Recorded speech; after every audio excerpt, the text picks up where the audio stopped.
సినిమాయ నమః. నేను Mister B. నా మాట సూటిగా ఉంటది. మ్యాటర్ క్లియర్ గా ఉంటుంది. మీరు చూస్తున్నారు మిస్టర్ బి ఛానల్. ఈ వీడియోలో మనం మాట్లాడుకుందాం ధనుష్, కృతి సనన్ కలిసి నటించిన తెరే ఇష్క్ మే ఈ సినిమాకి సంబంధించిన రివ్యూ. రాంజనా మూవీకి నేను చాలా పెద్ద ఫ్యాన్ ని. ఆ కాంబినేషన్ మళ్ళీ రిపీట్ అవుతున్నందుకు చాలా సంతోషపడ్డాను. చాలా బాగుంటది రాంజనా మూవీ. ఒక గొప్ప సినిమా, మంచి కథ. ఆ సినిమాలో ఎన్నో మెమరబుల్ సిచ్యువేషన్స్ ఉన్నాయి. హంట్ చేస్తాయి, హృదయాన్ని మెలిపెడతాయి, గుర్తుండిపోతాయి, వదిలిపెట్టావు. అందుకనే ఆ సినిమా ఒక గొప్ప సినిమా. మనం మర్చిపోలేని సన్నివేశాలు ఏ సినిమాలో అయితే ఉంటాయో, అవి తలుచుకున్నప్పుడల్లా టక్కున గుర్తొస్తాయో, అలాంటి సినిమా మంచి సినిమా.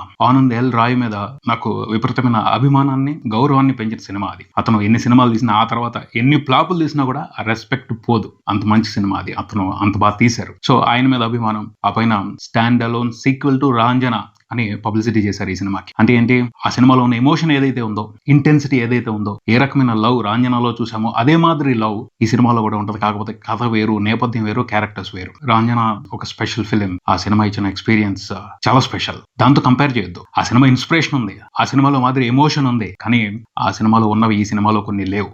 మాట్లాడతాం, వాటి గురించి స్పష్టంగా మాట్లాడుకుందాం. ఇది ప్రేమ కథ. తెరే ఇష్క్ మే, నీ ప్రేమలో అర్థం అవుతుంది. కాకపోతే అన్ని ప్రేమ కథలు ఒకే రకంగా ఉండవు. ప్రతి ప్రేమ కథలోనూ ఏదో ఒక సమస్య ఉంటది. గొప్ప సమస్య వచ్చినప్పుడే ఆ ప్రేమ కథ ఆసక్తిగా అనిపిస్తుంది, దాని గురించే తెలుసుకోవాలి అనిపిస్తుంది. అందులో నుంచే ఎవరో ఎక్స్పెక్ట్ చేయని ఎక్స్పీరియన్స్ జనరేట్ అవుద్ది. సరైన కాన్ఫ్లిక్ట్ లేకపోతే, సరైన సమస్య లేకపోతే ఆ ప్రేమ కథకి గుర్తింపు ఉండదు, దాన్ని ఎవరో పెద్దగా పట్టించుకోరు. ఈ సినిమాలో కూడా కాన్ఫ్లిక్టే ఇంపార్టెంట్. రాంజనాలో కూడా అదే. సమస్య చాలా ఇంట్రెస్టింగ్ గా ఉంటుంది. ఏంటంటే, ఇద్దరు బలమైన వ్యక్తిత్వం ఉన్న మనుషులు వాళ్ళు ప్రేమలో పడటం కష్టమైన మ్యాటర్. ఎందుకంటే ఒకే రకంగా ఆలోచించారు అనుకోండి, లేకపోతే ప్రేమ కోసం వాళ్ళని వాళ్ళు మార్చుకున్నారు అనుకోండి, కాంప్రమైజ్ అయ్యారు అనుకోండి, ఏ బాధ ఉండదు, కలిసిపోతారు, సుఖంగా ఉంటది లైఫ్. కానీ బలమైన వ్యక్తిత్వం ఉన్న వాళ్ళు మారరు, మారాలి అనుకోరు. వాళ్ళ భావజాలాన్ని, వ్యక్తిత్వాన్ని మార్చుకోలేరు. ఇద్దరులో ఒకరు అలా ఉన్నా కూడా కాంప్లికేట్ అవుతుంది ఆ లవ్ స్టోరీ. ప్రేమ చాలా టఫ్ అవుతుంది. ఈ సినిమాలో కూడా అదే. హీరో ప్రేమిస్తాడు, కానీ హీరోయిన్ ప్రేమించదు. ఎందుకు?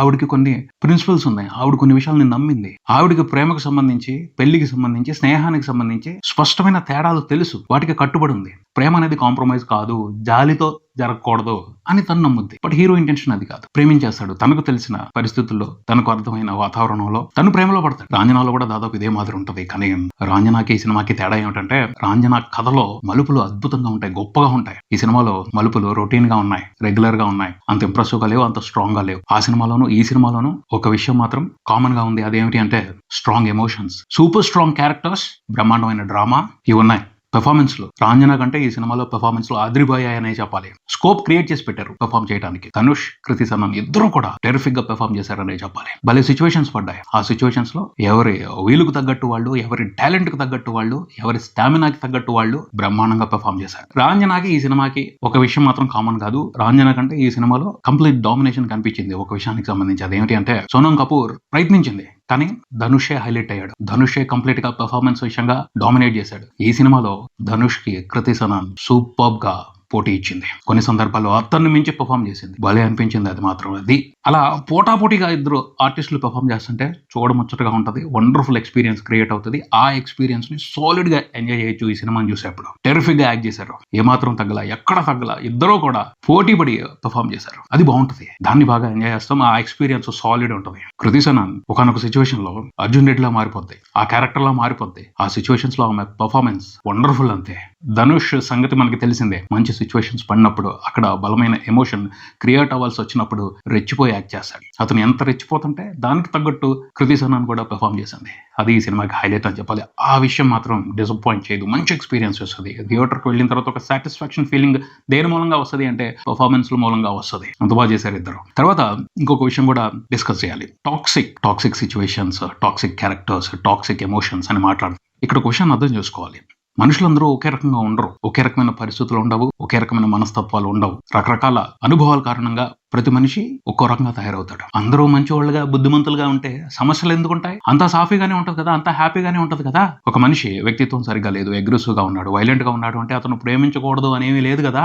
అతను ప్రేమించినప్పుడు వైలెంట్ గానే రియాక్ట్ అవుతాడు, అగ్రెసివ్ గానే రియాక్ట్ అవుతాడు. దాన్ని తప్పుగా చూడకూడదు. అతన్ని అర్థం చేసుకోవాలి. అతనికి ఏదో మానసికమైన సమస్య ఉంది, దాని మూలంగానే అతను అలా తయారయ్యాడు, అలా బిహేవ్ చేస్తున్నాడు. అది అర్థం చేసుకుంటే అతని మీద జాలి కలుగుతాయి. అలాంటి పరిస్థితి ఉంటది చాలా వరకు ప్రతి మనిషి జీవితంలోనూ. దాన్ని అర్థం చేసుకోం. అతను రియాక్ట్ అవుతున్న పరిస్థితుల్ని చూసి అతని మీద ఒక రాంగ్ ఒపీనియన్ ని క్రియేట్ చేసుకుంటాం. కానీ అది కాదు. ఈ సినిమాలో శంకర్ ధనుష్ పోషించిన క్యారెక్టర్ కూడా అలాంటిదే. అగ్రెసివ్ గా ఉంటాడు, వైలెంట్ గా రియాక్ట్ అవుతూ ఉంటాడు. ఎందుకు అలా అయింది, దానికి ప్రాపర్ రీజన్ ఉంటుంది, అర్థం చేసుకోవాలి. అంతేగాని సినిమాలు టాక్సిక్ ఎమోషన్స్ ని, ఫీలింగ్స్ ని స్ప్రెడ్ చేస్తున్నాయి సొసైటీలో అని అనకూడదు. ఎందుకంటే అందరూ ఒకే రకంగా ఉండరు. సినిమా ఎవరిని కూడా సమర్థించదు. కొంతమంది ఇలా ఉంటారు, కొన్ని క్యారెక్టర్స్ ఇలా ఉంటాయి, వాళ్ళు ఇలా బిహేవ్ చేస్తారు, వాళ్ళు ఇలా రియాక్ట్ అవుతారు అని మాత్రమే చూపిస్తుంది సినిమా. క్యారెక్టర్స్ డిఫరెంట్ గా బిహేవ్ చేస్తున్నప్పుడే కదా వాటి గురించి ఆసక్తి అనిపిస్తుంది, వాటి గురించి తెలుసుకోవాలి అని అనిపిస్తుంది. సినిమా అలాంటి పాత్రలని చూపిస్తుంది, అంతేకాని సమర్థించదు. ఆ విషయాన్ని అర్థం చేసుకోవాలి. సినిమాని తక్కువ చేయకూడదు. సినిమాలు ఎప్పుడూ కూడా చాలా వరకు నాలెడ్జ్ ఇస్తాయి, ఎడ్యుకేట్ చేయడానికి ట్రై చేస్తాయి. చాలా కొంతమంది మాత్రమే దాన్ని ఒక వ్యాపార సాధనంగా ఉపయోగించి క్యాష్ చేసుకోవాలనుకుంటారు. అది ఆడియన్స్ ఐడెంటిఫై చేస్తారు, దానికి ఇవ్వాల్సిన రిజల్ట్ ఇస్తారు. కానీ ఇలాంటి సినిమాలు మనుషుల్ని, మనస్తత్వాల్ని ఎక్స్పోజ్ చేసి కొన్ని ప్రత్యేకమైన పరిస్థితుల్లో ఉన్న మనుషుల గురించి డిస్కస్ చేస్తాయి. వాటిని అర్థం చేసుకోవాలి. ఈ సినిమాలో కూడా అలాంటిదే ఉంది. టాక్సిక్ వ్యవహారం లేదనే చెప్తున్నాను. మనం చూసే దృష్టిని బట్టే ఉంటది. అది మార్చుకుంటే అంతా సాఫీగా ఉంటది, కూల్ గా ఉంటది. హీరోయిన్ ని అర్థం చేసుకోలేకపోయాడు. అతని పరిస్థితులు అతనుకున్నాయి. హీరోయిన్ కి స్పష్టమైన అభిప్రాయాలు ఉన్నాయి. వాటికి తగ్గట్టు తను బతకాలనుకుంటుంది. తను ఎందుకు కాంప్రమైజ్ అవ్వాలి? ఆ మెచ్యూరిటీ ఉంది, వెల్ ఎడ్యుకేటెడ్. సో తను కాంప్రమైజ్ అవ్వదు. అక్కడే వస్తుంది సమస్య, అక్కడి నుంచే మొదలవుతుంది సంఘర్షణ. అదే ఈ ప్రేమ కథలో కాన్ఫ్లిక్ట్. చాలా ఇంట్రెస్టింగ్ గా డిజైన్ చేశారు, ఇంట్రెస్టింగ్ గా ఇంప్లిమెంట్ చేశారు. కాకపోతే నా కంప్లైంట్ ఒకటే, మంచి డీటెయిల్స్ పెట్టుకుని ఉండాల్సింది. రొటీన్ రెగ్యులర్ డీటెయిల్స్ పెట్టారు, దాని మూలంగా స్క్రీన్ ప్లే వీక్ అయింది. మంచి డీటెయిల్స్ పడి ఉన్నట్టయితే చాలా సిచ్యువేషన్స్ పేలుండేవి, చాలా మెమరబుల్ సీన్స్ పడుండేవి సినిమాలో. క్లైమాక్స్ లో కూడా డీటెయిల్ తేలిపోయింది, దాని మూలంగా ఇంపాక్ట్ తగ్గిపోయింది. మంచి డీటెయిల్ ఉన్నట్టయితే వేరే రకంగా ఉండేది. అక్కడ ఆ ఇంపాక్ట్ క్యారీ అయ్యేది. డైల్యూట్ చేసేసారు. పెర్ఫార్మెన్స్ వరకు మాత్రమే చూసే సాటిస్ఫై అయ్యి వచ్చేయాలి. కథకు సంబంధించి స్ట్రాంగ్ ఇంపాక్ట్ ని తీసుకోలేం. కారణం స్క్రీన్ ప్లే లో జరిగిన మిస్టేక్లు అనే చెప్పాలి. ఆనంద్ ఎల్ రాయ్ డైరెక్షన్ చాలా బాగుంది. ఆయన తన చేతిలో ఉన్న కథని ఎంత బాగా తీయాలో అంత బాగా తీశారు. కాకపోతే స్క్రీన్ ప్లే లో ఉన్న మిస్టేక్లను ఐడెంటిఫై చేయడంలో ఆయన కూడా ప్రాపర్ కేర్ తీసుకోలేదు. దాని రిజల్టే ఇంపాక్ట్ కొంచెం తగ్గింది అని అనుకోవచ్చు. హిమాంశు శర్మ రాంజనా రాసినంత ఇంటెన్స్ గా ఈ సినిమాని రాయలా. ఆయనే ఈ సినిమాకి స్క్రీన్ ప్లే రైటర్. ఆయన వైపు నుంచే ప్రాబ్లం ఉందని నాకు అనిపించింది. ఏఆర్ రెహమాన్ మ్యూజిక్ బాగుంది.